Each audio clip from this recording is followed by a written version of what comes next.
Ito ang linuto ko.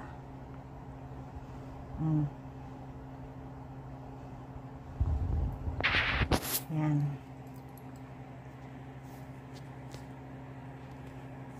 Isda. Pampano. Prito ko. Maiba naman ang ulam. At nagluto din ako ng ginatan. Walang ibang sahog. Yan o. Wala akong ibang sahog dyan.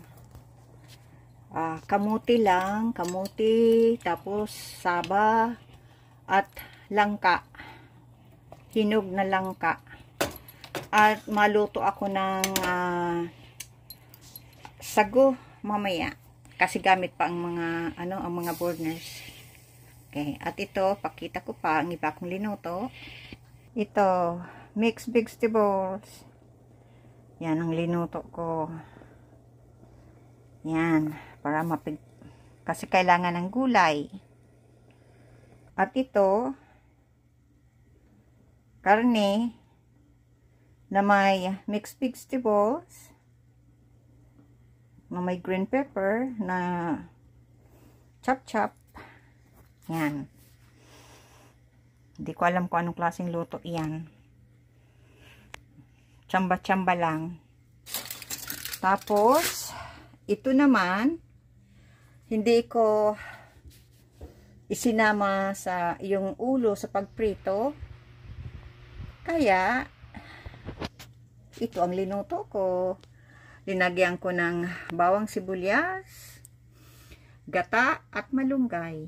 Yan. Yan ang yan ang kakainin ko. Ayan. At asin, linagyan siyempre. Kaunti lang na asin kasi hindi masyado ako na na kain ng pagkain na maraming na sobrang asin. Okay. Yan guys ang linuto ko ngayon at meron pang kanin. Ito, kanin. Biryani rice. Yan. Galing sa ibang bansa ang anong ito. Ang kanin. Yan. Okay guys. Pagod na ako. Kanina pa ako dito sa kusina. At maano na ako. Makain na. Nagutom na ako. Yan. Prito sa mga anak ko. Ang matira sa akin. Yan. Yan ang ng mga anak ko. Prito. Paminsan-minsan lang ako na prito ng ng isda. Yung ulo, ginataan ko na may malunggay. Ang tira dito sa akin na. Sila muna ang papakiinin ko. Yung mga anak ko. Kapag may natira sa akin.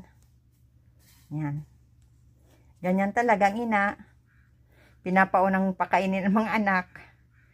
Okay guys, maraming salamat. God bless everyone.